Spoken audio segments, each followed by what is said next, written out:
मला आलेले व्यावसायिक अनुभव आपल्या समोर मांडावे का, असं मी आपल्याला विचारलं होतं आणि त्याला आपला भरघोस आणि सकारात्मक प्रतिसाद दिला. त्याबद्दल मी आपल्या सगळ्यांचा आभारी आहे. आणि त्यामुळेच आजपर्यंत मला जे जे अनुभव आले त्यातले जे मला आठवतील आणि जे महत्त्वाचे वाटतील ते अनुभव एक एक करून मी आपल्यापुढे मांडायचा प्रयत्न करणार आहे. त्याच उपक्रमातला हा पहिला व्हिडिओ. मध्यंतरी मला एका पक्षकारांचा फोन आला होता आणि तिचं म्हणणं असं होतं की तिच्या आई वडिलांनी पैसे देऊन एक घर खरेदी केलं होतं. ते घर खरेदी करताना मुलाच्या नावावर करण्यात आलं होतं. मात्र खरेदी करताना असं स्पष्ट ठरलं होतं की आम्ही ज्या अर्थी पैसे देतोय त्या अर्थी आम्ही हयात असेपर्यंत आम्हाला त्याचा उपभोग घेता येईल आणि मुलाला त्या घराचं हस्तांतरण म्हणा किंवा विक्री म्हणा असं काही करता येणार नाही असं स्पष्ट ठरलं होतं. आणि त्याप्रमाणे या आईवडिलांनी पैसे सुद्धा दिलेले होते. म्हटलं ठीक आहे, असं जर खरंच ठरलेलं असेल तर मग प्रश्न काय आहे. त्यावर ती म्हणाली की आता तो भाऊ ज्या घरात त्या घरात जो राहतोय तो आता ते घर विकायच्या मागे लागलेला आहे आणि जर आईवडिलांनी गुंतवलेले पैसे तो परत देत असता तर काहीच हरकत नव्हती, कारण ते घर मुख्यतः मुलाच्या निवासासाठीच घेतलेलं होतं. पण तसं होत नाहीये. तो ती घराची मालमत्ता स्वतःची मालमत्ता असल्याप्रमाणे विकतो. मी म्हटलं जर या संदर्भात वाद निर्माण झालेला असेल तर तुम्ही काय सांगताय किंवा तुम्हाला काय वाटतंय याच्यापेक्षा सुद्धा कागदोपत्री परिस्थिती काय आहे हे आपल्याला बघायला लागेल. त्याच्याकरता त्या घराच्या खरेदीची जी कागदपत्र किंवा करार असतील ते मला पाठवून द्या. त्याप्रमाणे त्या पक्षकारांनी ते करार मला पाठवले आणि ते करार मी अथपासून इथपर्यंत सगळा वाचला. त्यामध्ये त्या मुलानी आधीच्या मालकाकडनं सदनिका विकत घेतलेली होती एवढंच लिहिलेलं होतं आणि बाकी तदानुषंगिक मुद्दे होते.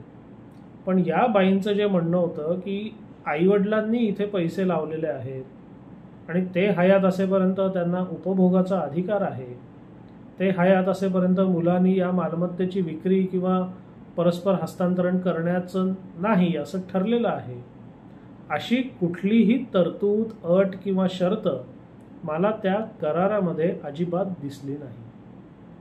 साहजिकच मी त्यांना हे स्पष्टपणे समजावून सांगितलं की तुम्ही जे म्हणताय ते एखाद वेळ खरं असेल, ते नाकारायचा माझा काही उद्देश नाही किंवा तो माझा प्रांतही नाही की खरं काय खोटं काय हे करत बसणं.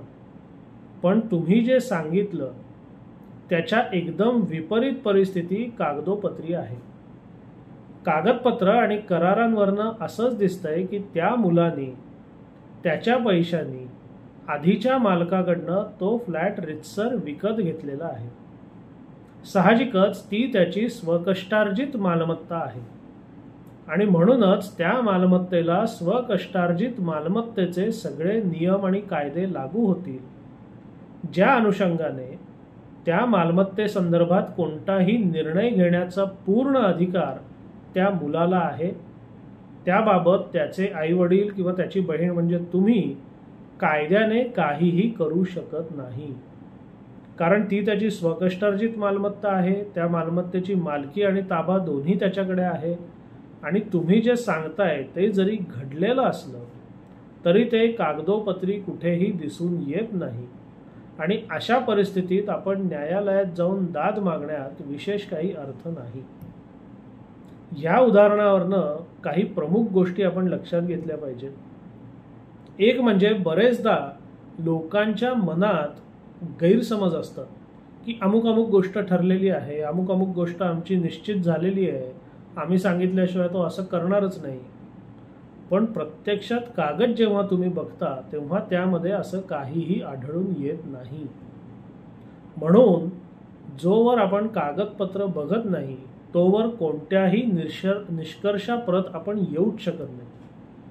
त्याचप्रमाणे तुमच्या विविध मालमत्तांबाबत तुमचे असे जर काही समज गैरसमज असतील तर त्या मालमत्तांचे कागदपत्र समोर ठेवून आपले समज आहेत का गैरसमज आहेत याचा पडताळा तुम्ही वेळीच केला पाहिजे. कारण तुम्हाला जर असं वाटत असेल की अमुक मालमत्तेमध्ये माझी वहिवाट आहे, तसं ठरलेलं आहे, अमुक मालमत्ता विकत घ्यायला मी पैसे दिलेले आहेत, त्यामुळे मी सांगत नाही तर त्या मालमत्तेचं काही होऊ शकत नाही, पण प्रत्यक्षात त्या मालमत्तेच्या करारामध्ये किंवा इतर कागदपत्रांमध्ये असं काहीही नमूद करण्यात आलेलं नसेल तर आपल्याला ते हवेतले अधिकार प्रत्यक्षात आणता येत नाहीत किंवा त्याच्या विरुद्ध कोणतीही कायदेशीर कार्यवाही करता येत नाही. म्हणून माझं असं स्पष्ट मत आहे की कोणीही कोणावरही अंधविश्वास अजिबात ठेवू नये. कितीही जवळचं नातं असलं, कितीही चांगलं नातं असलं, कितीही विश्वासू माणूस असला तरी तुमचं जे ठरेल ते लेखी कुठेतरी नोंद असणं गरजेचं आहे. आणि कुठेतरीच नोंद असून सुद्धा उपयोग नाही, त्याला कायदेशीर दर्जा असणं गरजेचं आहे. म्हणजे समजा नोंदणीकृत करारामध्ये काहीच लिहिलेलं नाही आणि उगीच एक पुरवणी करार नोटरी बिटरी काहीतरी करून ठेवलात तर त्याचा नोंदणीकृत कराराविरोधात काहीही उपयोग होणार नाही. म्हणून तुम्हाला जे अभिप्रेत आहे, जे करायचं असेल, जे व्हायला हवं असेल त्या संदर्भात ठोस कायदेशीर उपाययोजना केलीच पाहिजे. तर तुम्हाला काय हवंय त्या अनुषंगाने ही कायदेशीर उपाययोजना कशी करायची त्याचे अनेक मार्ग असू शकतात. त्या संदर्भात तुम्ही तुमचे वकील किंवा कायदेशीर सल्लागार यांचं मार्गदर्शन घेऊ शकता. पण एक मात्र नक्की की तुम्हाला काहीतरी वाटतंय, दोन व्यक्तींमध्ये काहीतरी ठरलंय, याच्यावर विसंबून निर्धास्त राहू नका. इथून पुढे जे व्यवहार होणार असतील ते तर तुम्ही नीट करालच, पण याच्या आधी तुमचे जे काही करार झाले असतील त्यात तुमच्या डोक्यात ज्या कल्पना आहेत तशाच त्या कागदावर उतरवलेल्या आहेत का याची एकदा खात्री करून घ्या. म्हणजे ऐन वेळी तुम्हाला धावपळ करायला लागणार नाही. धन्यवाद.